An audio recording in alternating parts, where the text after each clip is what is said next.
insubordination. I got written up for that the most. Oh my gosh, yes.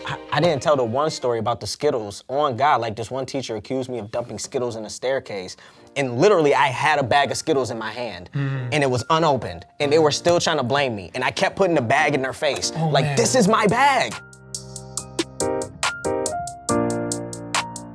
You know, we talked about from our perspective how school and mainly being ostracized in school led to us being troublemakers and being resistant and being even further misunderstood and then further misunderstanding ourselves. And Right. I feel like we did bash school a lot, and we did also talk about the good things too. Oh, absolutely. Absolutely. I think we hit on a lot the teachers that were able to connect with us. And I think the biggest thing, not only did we feel ostracized, we just felt like at times teachers didn't really take the time to try and connect with us. And I feel like every student does want that connection, that ability to be able to go to the teacher and feel understood. Absolutely. And when that doesn't happen, so many things can go awry. Oh, you hit the nail on the head. Speaking of teachers, we're very fortunate to have one of our former teachers be a loyal viewer, listener of Mama's That's right. Basement. So Mrs. D, she's actually one of my favorite teachers. And I figured since we're trying to understand identity and our influences better, it's not fair to just have our own perspective. That's so right. I wanted to give her a call and see what she has to say about what we said about school. Oh, goodness. Are you nervous? I actually am a little bit nervous. Yeah, you're a little nervous? You worried? It's like, oh my God, I hope she doesn't fail me. Hey, Mrs. Doviak. How you doing? Good, how are you? I'm doing well. Is Mark there too? Of course, of course. How are you boys doing? Not gonna lie, we're a little nervous. Why, you think I'm going to rip you apart? Oh, I know you are. No, I'm not. No, I'm really not. Honestly, I'm not. I'm not. I actually rewatched it, your episode again today, so I would be a little fresh. Oh, I really and appreciate I it. took some notes. Wow. Wow, very, very official. And academic. It is official. Yes. It's official. But no, I wanted to tell you one that I'm super proud of the two of you. You are just both so articulate and have come a long way from your shenanigans in high school. I just want to say that. But I do want to say that a lot of what you said really resonated with me as a teacher. And, one thing that you talked about was that school is really competitive. And I do agree with that. I mean, you said that peers are rivals, and I think, unfortunately, it is that way, and I don't think it should be that way. I know one of the things that we did at North is we got rid of class rank a couple years ago. Oh, wow. Yeah, there is no class rank anymore. It's totally gone. Wow. That's Yeah. great, yeah. I mean, everybody wants their kid to be number one, but what about everybody else, Right. Yeah, exactly. I mean, what if you're 130, or what if you're 325? How does that make you feel, right? Right. It sends the wrong message. And I know you were talking a lot about, collaboration and the idea of fostering collaboration among students. And you talked a little bit about, Hogwarts and Harry Potter. And, I think that idea is a little flawed. I will say that only because, I think you can work collaboratively if everyone's on the same playing field. Mm-hmm. Some kids have, maybe they're reading at 400 Lexile, which is like a third grade level, and they could be in ninth grade and reading at such a low level. So I think it's hard to collaborate when you have so many varying levels of abilities. So I don't know how you answer that. We don't necessarily have answers, and we're not necessarily looking for answers. I guess we're just trying to figure out how we were influenced by, the environment at school. When you're in this very competitive environment, things that are beyond your control can make you feel inferior. Right. So I guess my question for you, from a teacher's point of view, what advice would you give to a student who maybe feels like an outcast at school? Like, how can they navigate that? Wow, that's a hard question.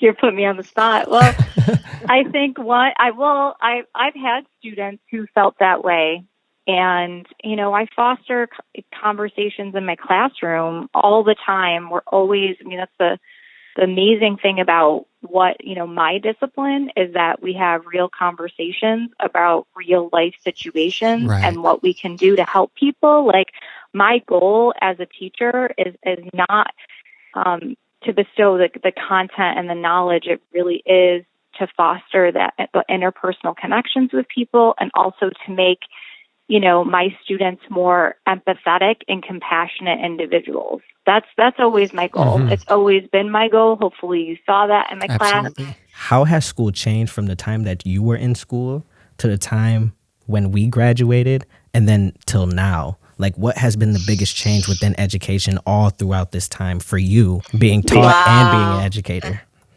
That's wow. Okay. So Cliff notes. I had a different education experience. I went to an all-girls Catholic high school. I actually went to Catholic school from K through 12. Okay. I was in an all-girls school in high school. And so when I got out of that and went to college, I was like culture shocked, because I was like, oh, there are boys in the room. I was like, what? I was like totally distracted. So I would say my schooling was just extremely strict, and the teacher was always right. The teacher was the authoritarian, the person who's the disciplinarian, who knew everything. She said jump, you said how high, you did whatever she wanted you to do. Or like even in elementary school, like I would get hit with erasers. I'm not kidding. Wow. I had a nun who would chuck erasers at my head. Oh my God. So I'm not kidding. Like Did you dodge them, or would that get you in even more trouble? No, that would get me in trouble. Like I remember, no lie, Sister Alfonso Marie was the most intense nun. She was very old school, and my job was to pat the erasers art with Charlie LaDuca. And we did. We were patting the erasers outside, and we brought them back in. And she said we didn't do a good enough job. And so she grabbed Charlie LaDuca by the hair and threw the erasers at me. And she told us we had to go back outside and finish patting them out to her standards. So it was very different. Like I would get, detention if I didn't wear my name tag on my uniform in high school. Oh my God. Yeah. I mean, it was your skirt. Like we had to, our skirt couldn't be 4 inches above our knee. Like it could only be, it had to be a certain size. We had to wear proper attire. It had to be the right color sweater. Like it was very strict. And then the big difference between then and now is, discipline has changed. I wouldn't say there's more of like a restorative justice kind of discipline going on. So instead of the typical, like, you get detention, you get in-school suspension. I mean, we still have, those things still exist, but I don't think that the administrators dole out those disciplines as frequently anymore. They're looking for other ways. It's more about looking at a kid like Mark, because Mark, you were a little squirrely. You were. I mean, I remember you were chucking Skittles down the hallway. I was chucking Skittles down the hallway.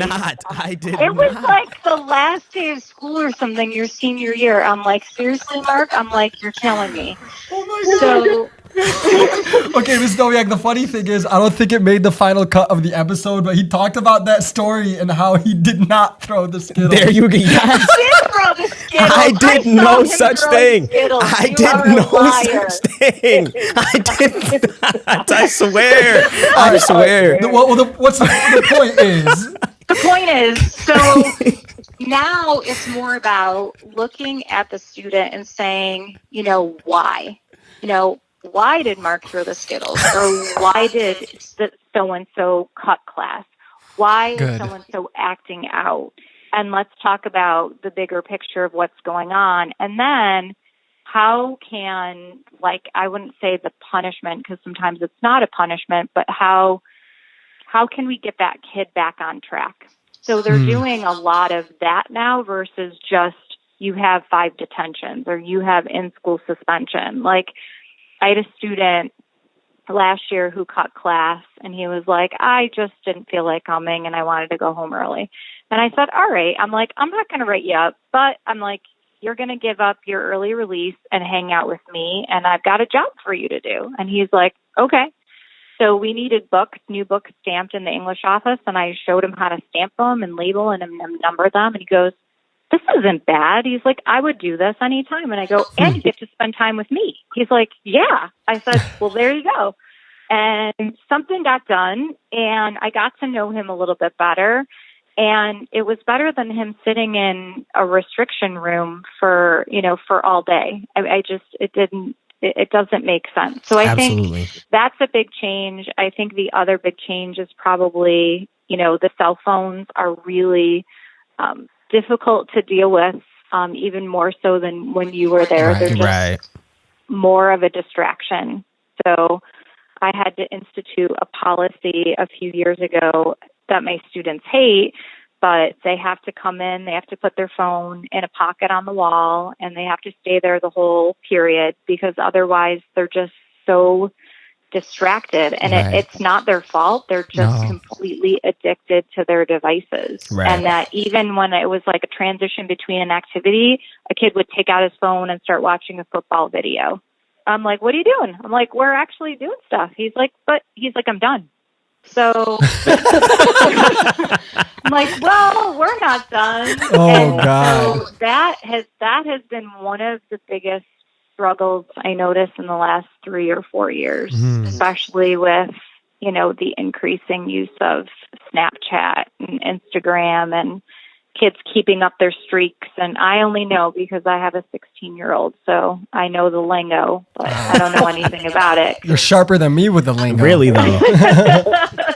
My big thing and my big gripe with school is that I just felt like it didn't create that space for individuation, like especially if you weren't your typical Williamsville Amherst kid, you really felt out of sorts. But it seems like just hearing what you said from when you went to school to when we went to school till now, that there is progress, and that's really hopeful. And it seems like the progress is really driven by educators like you who are, sensitive to the student body. And I hope you guys continue to push the needle forward.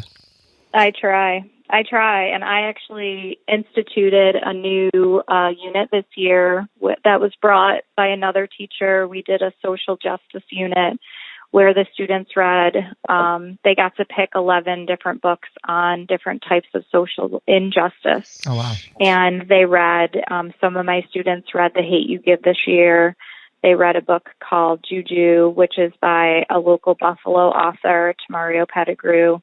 And it's been amazing. I mean, I have to say that giving my students freedom and choice and talking about social justice and social injustices in the world has been eye-opening for me. And the kids my students learned so much this year.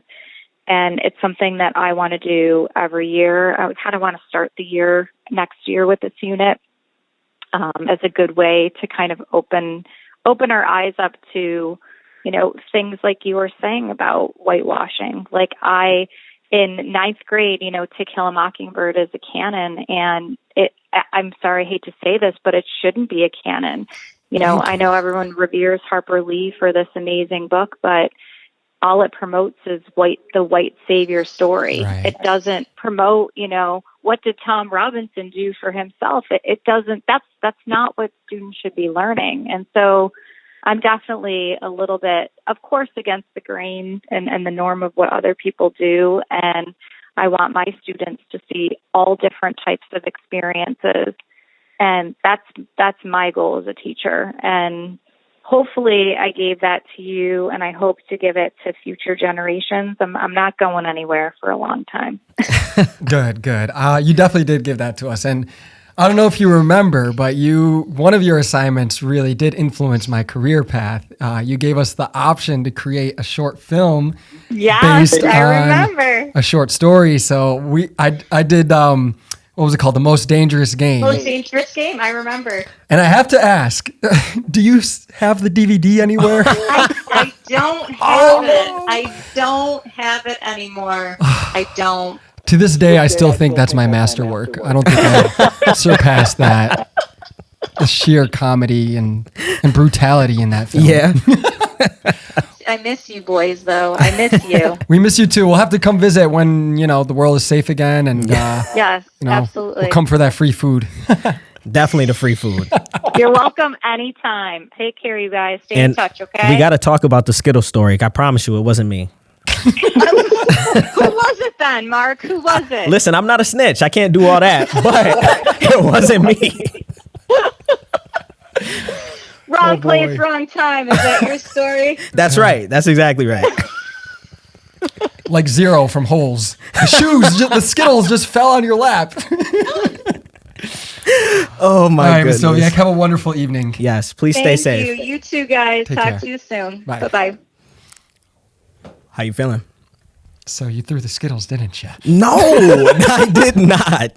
This is awful. Oh man, I'm glad she chimed in. And honestly, I was expecting her to be critical of our position because I think we were definitely laying it down on the whole system. But to hear from an educator that the system needs work is I guess reassuring, and the fact that they're actually working on it, that's also very reassuring. But we like to point the finger and we like to say that I went through all of this because, my school, I went to a predominantly white school and I was called a terrorist and all that. But what did we do for ourselves? And at the end of the day, how can you lift yourself out of, the dark pit of, ostracization? Because as much as we get ostracized, we also, I don't know. I know I'm generalizing and I know we're not supposed to do that, but Nah, you're okay, bro. Speak your mind. What is this, bro? What is this show? That's what we do. Ostracize ourselves, I guess. And At times, I yes. think what Ms. Doviak said, it's tough.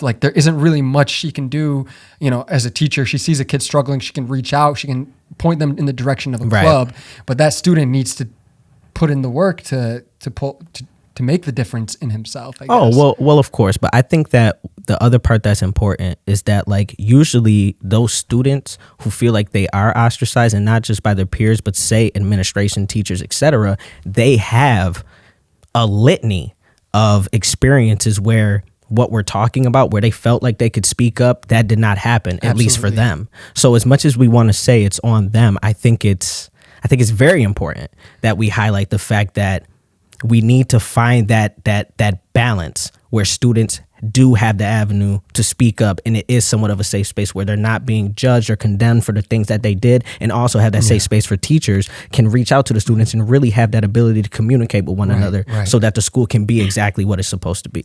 I guess what I'm trying to say is I hope the people who have the power to make these institutional changes hear this and implement them, but we cannot wait for that to happen. Right. So we need to empower and uplift ourselves. If your school doesn't have the structure, well, don't let yourself get dragged down, with it. Just, and I know it's easier said than done. Absolutely. Don't apologize for being you. That's right. That's right. Bottom line. Just want to let you guys know we are running a contest. If you're interested in getting a free year of Kindle Unlimited, all the books in the world at your fingertips. That's right. So make sure you guys like the video, subscribe, and leave a comment. And then at the end of the series, we will choose one lucky winner. Thank you guys for tuning. I can't say you guys. We do this every time. The outro. We apologize, guys. Guys, I just gals, did it. Wow. Everything in between. Let's just say ladies and gentlemen. Ladies, gentlemen, everything in between. Thank you so much for tuning in to Mama's Basement. We hope that you... It's okay. It's okay. You know what? Let's take 3 deep breaths. Ladies and gentlemen, everything in between. Thank you for tuning in to Mama's Basement.